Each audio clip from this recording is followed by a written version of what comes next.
Hey guys, what is going on? This is Reaper Fear bringing you part 3 of my Godfather playthrough, and I do apologize for it being a little bit since the last part. I think it's been a couple days, but I really want there to be more structure to this playthrough. I'm not exactly sure what I want out of it yet, so I just got to figure that out, and the videos will be a lot more frequent. But anyways, especially in the light of the recent shooting in Oklahoma, I thought this would be a really good video and kind of ironic game to discuss the topic of if video kids make children violent. And before I get started, I'd just like to say leave a like rating if you like the video, and if you want to see more, just remember to subscribe, hit that subscribe button because you know you want to. Anyways, so I'm gonna jump right into this. As you just see me murder lots of innocent people, just guarding a business, you know, just gotta guard that business and with guns.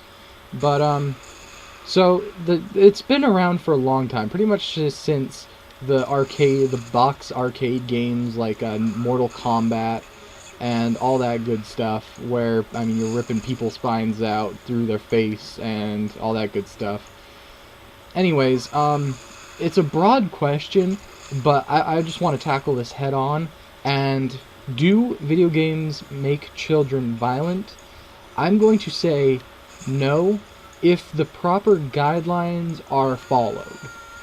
And what I mean by that is the Call of Duty community's endless frustration is the 8-year-old or the 12-year-old gamer that is on the game playing and swearing and all that sorts of stuff, and it's just annoying because they have high-pitched voices and stuff like that. But my big thing in this is that the ESRB was developed for a reason, and I think not enough people take that seriously to the same extent as they should. There was a court case against Treyarch, a young mother, I guess, or not young, but and I think a lot of this is on parents nowadays. It is really hard to keep up with everything in your children's life, but I think the most important ones, especially if they're a gamer, is to judge their maturity for yourself, because I started playing M-rated games when I was very young, but I think I was like 13 or 14. So it was a good few years before I could even think about purchasing one by myself.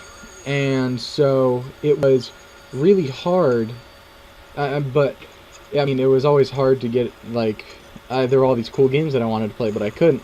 And I feel like that's the way with most kids these days, is like, alright, well, I really want to play that game, and their parents, in their endless endeavor to shut their children up, will just be like, yeah, whatever, okay. Here's the game you wanted to go play for 2 hours today, and we'll have dinner and talk. But I think a big thing especially in mainstream media, is like, especially with all the shows on TV and things like that, and especially games like, I mean, Godfather 2 or Grand Theft Auto 4, or soon to be Grand Theft Auto 5, and all sorts of games like that, and Call of Duty, is not not the fact that people are killing people, it's the fact that there's no consequence to if you do kill people. I think I think Skyrim has a better morality system and a better way of teaching children about dangers about consequences than Call of Duty or Grand Theft Auto does. I mean, Grand Theft Auto, you get chased by the police, but I mean, you can shoot the police and you eventually die, but I mean, you can also get arrested and go to jail, but you're back out in like 2 seconds. And Skyrim, I mean, you go play Skyrim and you go and rack up a giant debt, and you go to jail, and a bunch of your skills go down. Okay, in this part of the gameplay, this pissed me off. I tried to get him to cut the power in this building for like 5 minutes, and he would not do it, and I don't know why, so, you know, whatever. Oh, henchman. But, anyways, do video games make children violent? I'm gonna say no. I will say no if the proper guidelines are followed, because these systems are in place for a reason. The ESRB is very particular in how they rate things and every of that sort. Like, they take into account step of the game, just everything. I mean, they rated, when, I think the ESRB was around, I think it was one of the, around the time where there was a lot of hidden content in gaming. And here, let me fact check real quick.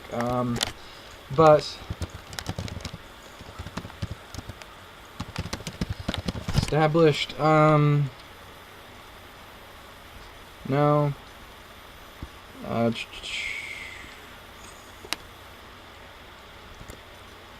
Okay, 1994.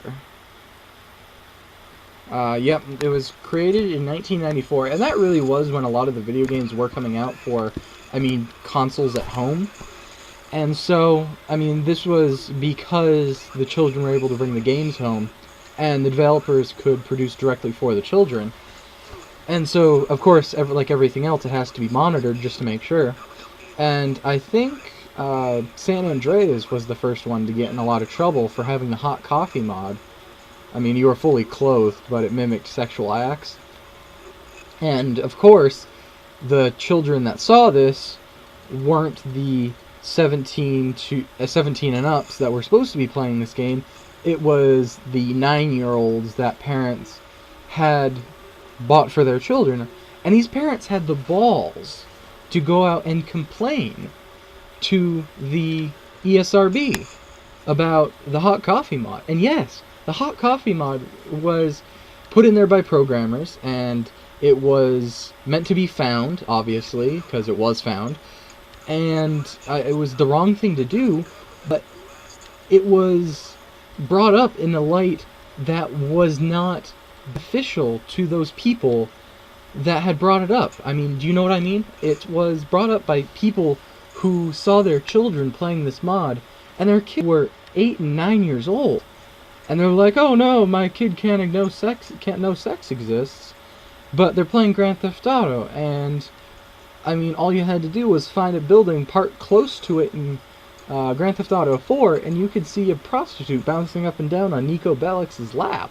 They were both fully clothed, of course, but it was definitely interesting because, again, it's the scourge of the online community is the 8 and 9-year-olds that are way too immature for this stuff, and anyways, what's interesting is that when children purchase these games, okay, these games are, whenever a new Call of Duty comes out, say a new Call of Duty Ghosts, they develop the advertising for a 30-year-old male, both, he can be married or unmarried, and I cheat bagged that guy there, but the married or unmarried, but anyways, they're advertising for a 30-year-old male with a stable job, like a 9-to-5 job, 5 days a week, stable housing, stable, car, everything like that stuff, but, and I just, see, do video games make children violent? Well, they allow me to execute peoples with golf clubs, so yes, they do make people violent. But, anyways, crap, what was I talking about? I really can't remember. But the ESRB rating is, it's just like any other government policy. It's in place for a reason that in this case is easily comprehensible, because people endlessly ask the question, why, Columbine, they blamed it on Doom, the original Doom. Okay, and you walked around and carried infinite guns, and you walked around at the speed that you walked around, to quote Zero Punctuation, at the land speed record, and you shot monsters in the face. And the reason for this was it was the defining FPS, the first-person shooter. It was the defining first-person shooter of the first console of the first generation. Before that, there had been things like Contra and other things, completely blanking on. But there are all things like that, like the 2D side scrollers, and those were fine because I mean you went through infinite levels and shot bosses and blah blah. But now you're holding the gun. Now you're and and of course everyone makes the art. I mean the adults don't really have the credentials. I mean no one has the credentials nowadays to really judge on the new video game generation, except for the people who have just grown up, the people from my generation, ages 18 to 30, who have grown up in a completely mediaized world with a ton of video games and everything around us. And so we're the ones who fairly judge if video games have made kids violent. And I think if you purchase a Call of Duty game for a child 8 to 10 or 8 to 13 years old, then there could be some negative repercussions, yes. And it's not on the gaming companies. I'm sorry. Yes, they published games. And, I mean, there have been countless, like, I'm sure there are endless blogs out on the internet, and I'm sure if I went quick Google search, of angry parents saying that the Grand Theft Auto or Call of Duty made their kids like degenerates and like taught them how to swear and blah blah blah.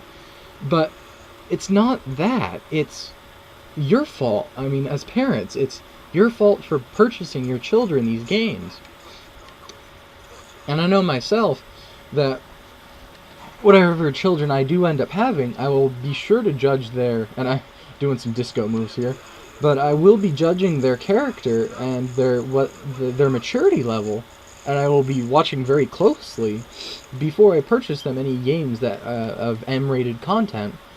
And I do think these ratings are very accurate. I mean, some of them, the new, more up-to-date ones are accurate enough. I think the E10 and up is E10 plus is another good rating because there is, I mean, even if you go to Lego Harry Potter, Lego Star Wars, there is some sexual, I mean, it's more there for the adults playing for the adults playing with their children, but, I mean, it's just something a kid could actually ask a question about, and it's just like, I mean, it's, okay, new topic, not a new topic, but video games can be dangerous, yes. Media is raising the next generation of children. They are not being taught anything very much by parents, okay? This is my firm belief. Kids are watching Honey Boo Boo and Jersey Shore, and so, I mean, they get all these sexually explicit references and blah blah, and they pick it up over time, I mean, and the parents these days are so afraid to talk with their children about sexual intercourse that, I mean, even my mom wasn't, but my dad, I mean, he was backward as hell. But parents just aren't teaching their children anymore, and so the children have to learn it for themselves. And so it's a big fall down nowadays because these parents they don't know what to do. And so they just assume that their children will figure it out, and then they get mad at their children when they do or say or find something that isn't quite in their age range. But I know I was watching porn since I was 12, I guess, and it definitely taught me more about sex. I mean, you can find everyone loves the hardcore porn stuff, but you can find some pure sex. I mean, just boring missionary. Like, the stuff that the Christians would slide onto their desk and they'd get out a stamp and they'd call it approved, and then they'd abhor the rest of it. So, anyways, and, I mean, that's just how I grew up. I learned, I think, the generations of my age, probably from 15 to 25, the last 10 years, are the ones that have been basically the test subjects for being raised by modern media and not by people anymore.